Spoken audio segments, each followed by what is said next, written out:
তো আজকের মিনি ব্লগটা আমি এখান থেকে শুরু করছি। আর আজকে বলতে গেলে আমাদের মামা বাড়ি মনসা পুজো, পুজোটা আমাদের দাদুরা করে এসেছে। আর এখানে আমাদের মনসা মাকে পুজো যে করে মানে মানসিক করে একদম ফল পায়। তো চলো তোমাদের মার দর্শনটা করাই প্রথম।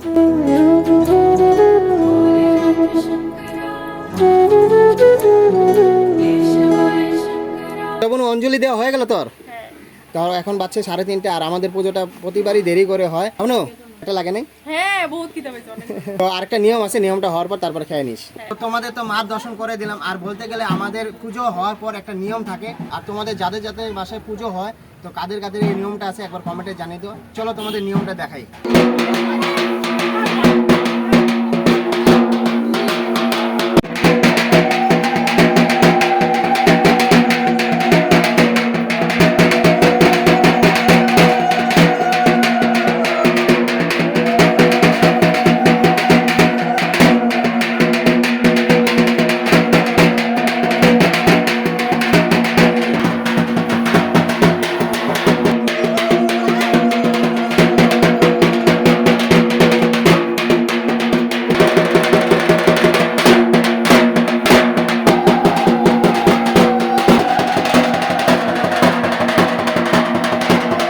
তো ফাইনালি নিয়মটা হয়ে গেল। আর তোমাদের এই মিনি ব্লগটা কিরকম লাগলো একবার কমেন্টে জানিয়ে দিও। তো আজকের মিনি ব্লগটা এতটুকু।